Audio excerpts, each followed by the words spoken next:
can I just say one thing firstly? I love the name Eat Sleep Boxing Repeat. Welcome back to the ESBR Boxing's YouTube channel. It's a pleasure, as always, to be joined by Thomas Cathy. Thomas, we are in preview mode.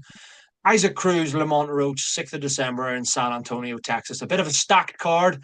We've previewed another couple of the world title fights happening on this card, a unification in the middleweight division, a big WBC super featherweight world title clash. Then, of course, you've got this Isaac Cruz and Lamont Roach.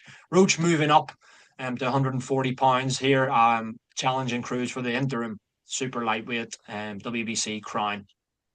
Thomas, I'm going to come to you, and as we always do, we don't like to leave our predictions or anything for the end. Now, we like to come out straight away with our thoughts on the fight. So please do take it away and tell me your thoughts and give me your prediction for Isaac Cruz, Lamont Roach. Yeah, excuse me, I'm leaning towards Lamont Roach here by decision. I just think that he's far more technically superior, and that's what's going to be what carries him to victory. I do think that Cruz will be just tough enough to make it the distance. Of course, I don't really see Roach like getting him out of there, really doing, you know, really hurting him too bad. But yeah, nonetheless, I see Roach winning a unanimous decision. Yeah, we are aligned, Thomas. I pick Lamont Roach to win this fight. Obviously, we're talking about Lamont Roach, who not so long ago was obviously super featherweight. He's now up at super lightweight here against Isaac Cruz. Had that fight against Tank at 135, and a lot of people's eyes won that fight.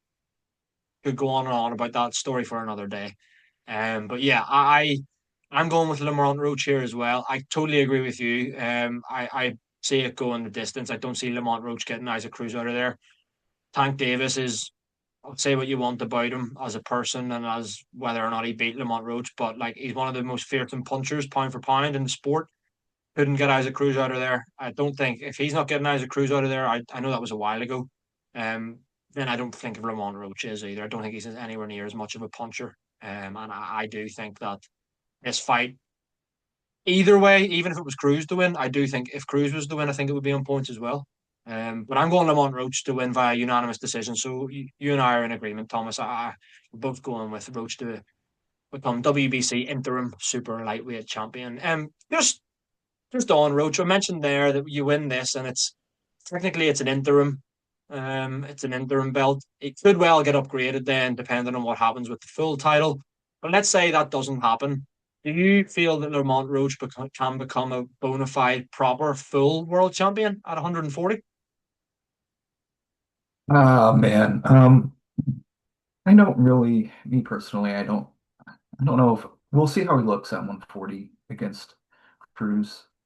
I'm not a big fan of him at 140. I think maybe spend a little bit more time at 135 or back down to 130. I just, obviously the more maybe he will fit the weight pretty well, but when you start climbing weight classes like that, I just feel like you kind of run the risk of eventually he's going to run into somebody so much bigger than he is at 140 that, you know, will give him issues and might be too strong for him. So, um, yeah, we'll see how he looks, but I don't know if I like him too much at 140 pounds.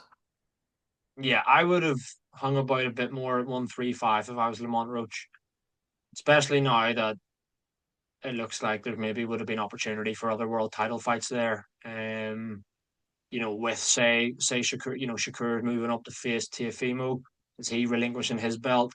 Lamont Roach good enough to win it. If he was to be given a vacant title shot at 135, as you said as well, I kind of like Lamont Roach at 130 still as well. I don't think we're going to see that again, perhaps, but I don't begrudge any fighter going through the weights, particularly when these smaller weights, when it is only like 5 pounds, 4 pounds here and there.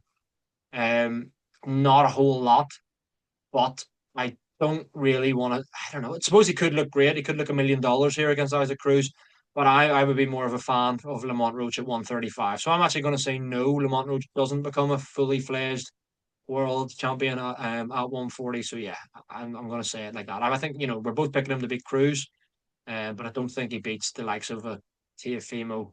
You know, well, I don't know what's going to happen with Gabriel Mateus and Dalton Smith and all of that. But yeah, I don't think he beats the top guys at 140. Just before we round off, Thomas, we'll go back to Pitbull. Where does he rank at super lightweight for you? Yeah,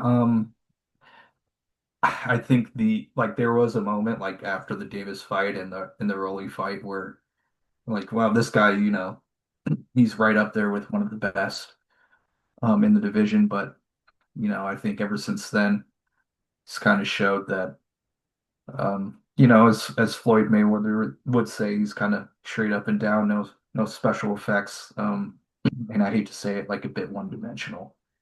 He does that one thing really good. Like he's an amazing pressure fighter and he's really tough.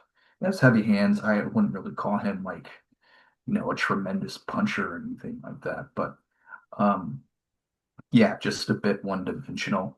And yeah, I don't think he really ranks up there with, I mean, you can put him in the top 10 of the weight class for sure, but definitely not up there with any of the title holders or anyone around that.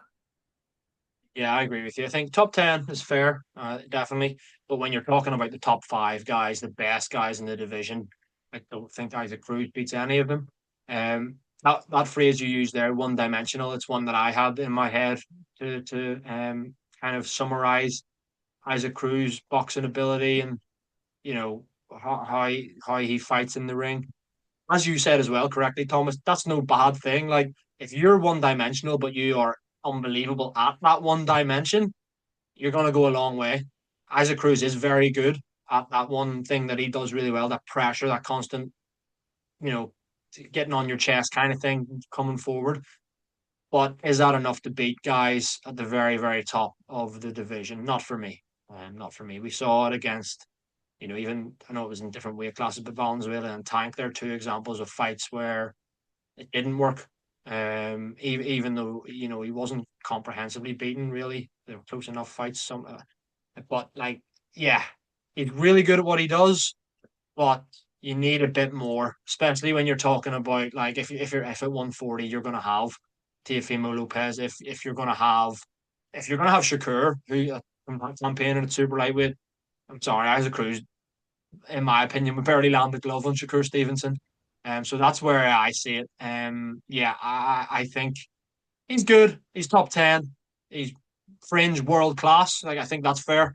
But in terms of where he ranks, he's not. He can't. He wouldn't really lay a glove on those top guys. And yeah, I agree with you with those sentiments, Thomas.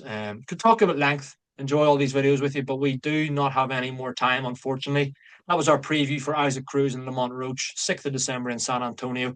Please check out the rest of the channel for content coming on a daily basis, whether it be previews, reviews, big fight breakdown, betting tip shows, interviews with fighters, you name it, we've got you covered. So please do check out ESBR Boxing and subscribe to the channel. Like this video, let us know in the comments your thoughts.